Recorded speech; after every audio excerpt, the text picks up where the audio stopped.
Naghintay ng 7 taon. Naghintay ako ng 7 taon. Ngunit hindi naman ako nabigo dahil bumalik ka sa akin, Don Juan. Ngunit, sa gitna ng ating pagdiriwang para sa nalalapit na kasalan, napatanong ako sa aking sarili. Akala ko ba ako ang iyong mahal, Don Juan? Laking gulat ko nang napadpad ka sa aking palasyo, kaya tinanong kita, paano mo ako natagpuan? Sinabi mo pa sa akin,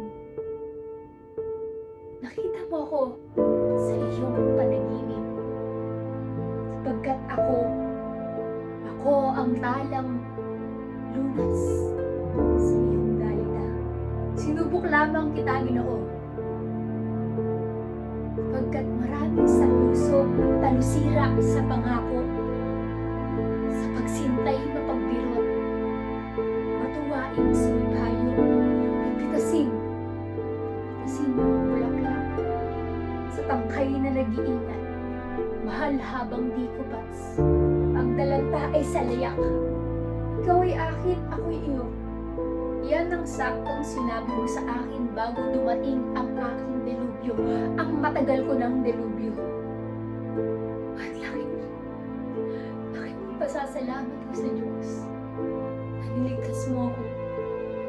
Niligtas mo ako, Don Juan, serpienteng may 7 ulo, gamit ang balsamong ibinigay ko sa iyo.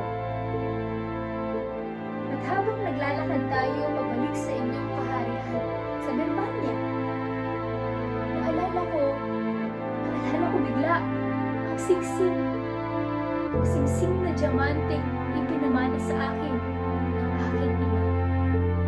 Nagrepresenta kang buhayin ito, Don Juan. At habang ikaw ay tumaba, binitawan ni Don Pedro ang tali, kaya ikaw ay nahulog. Don Juan kong sinta, alawat man ang hininga, iyong si Leonora.